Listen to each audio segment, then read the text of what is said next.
Seeing no questions, we will go to Yaël Ossowski. Thank you. I thought why would take a long time. Dear chairs and members of the Joint Standing Committee, my name is Yaël Ossowski. I'm the Deputy Director of the consumer advocacy group known as Consumer Choice Center. I was actually born not more than 200 miles from Augusta in the Canadian province of Quebec, so very happy to represent the views of my organization and myself here today. While we believe that health equity is in itself a very noble goal, and there are many virtuous aspects of a fund for a healthy Maine, Part D of LD 1693, as many others have already spoken to, pertaining to the ban on flavored vaping products, we believe just goes way too far and would actually end up harming rather than helping many Maine residents. We're opposed to the bill for this very reason. I think first, though, we should acknowledge that the so-called structural deficit that took part and that was discussed in the first part of this really comes down to the fact that there are declining settlement dollars. Fewer people are smoking than they used to. They've either stopped or they're using alternative products that are less harmful. I think that's a success that pretty much no one has acknowledged. And there's still a lot of work to do, but that's at least one win. In 2020, I believe it was 16.5% of Maine residents were found to be smokers. That's higher than the national average, and that's about 181,000 family members, friends, community members. Around 30% of all cancer deaths in Maine have been attributed to smoking. That's 2,400 Mainers a year, many of your constituents and family members as well. But there's a growing proportion of Mainers that are starting to use new nicotine vaping devices. These do not contain tobacco, nor do they produce any of the negative effects of the traditional cigarettes. Yet too many, including many who've testified here today, have conflated them with cigarettes. I think that nuance is very important to reiterate before any law is passed before this committee.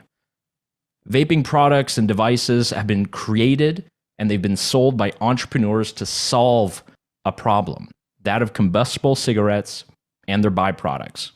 And our smoking rates have declined in line with that innovation.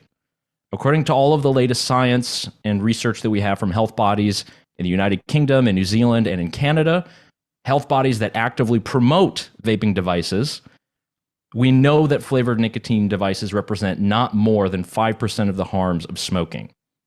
Adults who are former smokers, they have been switching en masse to all of these products. It's a new innovative technology that can deliver the same effects of nicotine without the harms of tobacco smoke.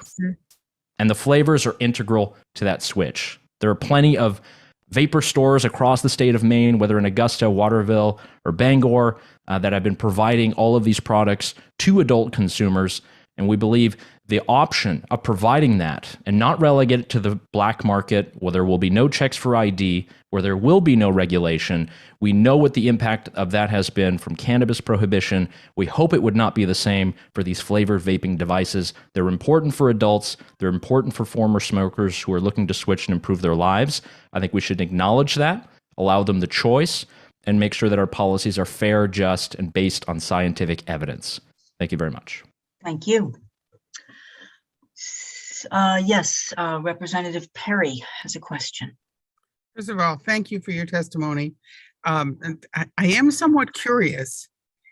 Do we know what chemicals are being inhaled with the vape products? So specifically, if you were to go to any vape store, normally they're going to have the propylene glycol, they're going to have their VG mix, and they'll mix it with nicotine. So these are the two sort of main ingredients. And some of the vape store owners have already discussed that a bit earlier in the testimony. So for any of the open systems that are sold in most of these vapor shops, it's pretty clear what's in there. We already have a good number of ingredients that are offered by many of these vape stores.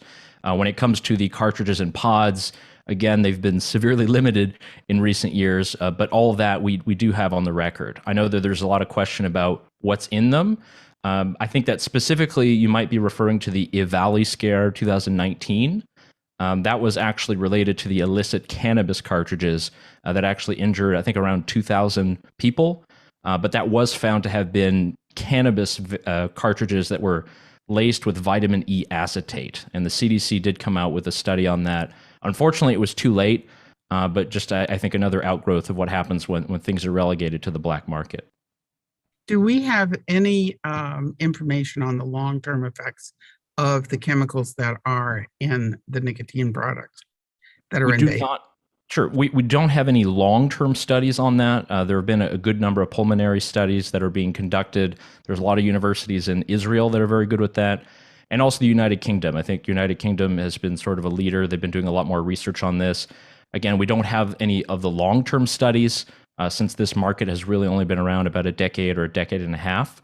But I know there are many researchers with grants that are conducting these studies each and every day.